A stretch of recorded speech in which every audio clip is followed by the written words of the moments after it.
Hello কাকারা, একটা ছোট্ট একটা ভিডিও দেখাই। একটা মেয়ে মানুষ কীভাবে স্টুডিওত নাচে, ধামাকার মধ্যে কীভাবে স্টুডিওত নাচে, নাচনাটা তোমাক দেখবা লাগছি। তো নাচনাটা একদম ঝাক্কা নাক্কা নাচনা, দেখলে তোমারা ভাল লাগবে। এই নাচনাটা তোমাক দেখবা লাগছি, এতটুকু কথা। তার নাচনাটা অল্প মনোযোগ দিয়ে দেখেন।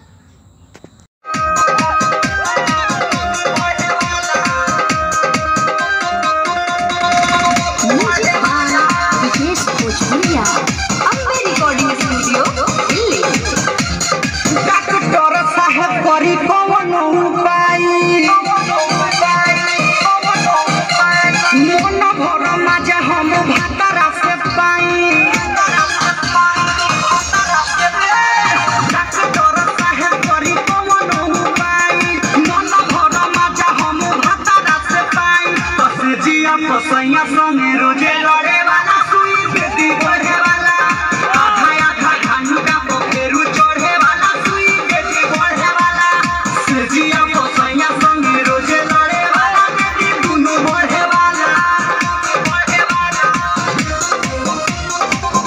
बढ़े वाला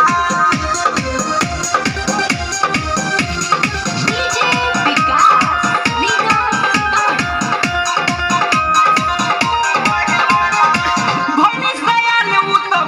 छोटे छोटे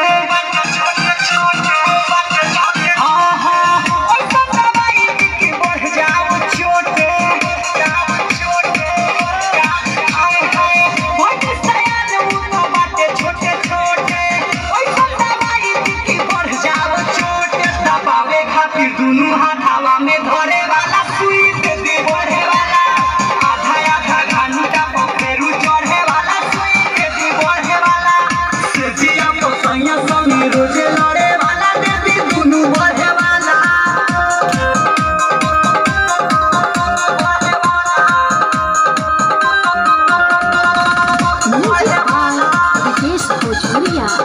अम्बे रिकॉर्डिंग स्टूडियो दिल्ली।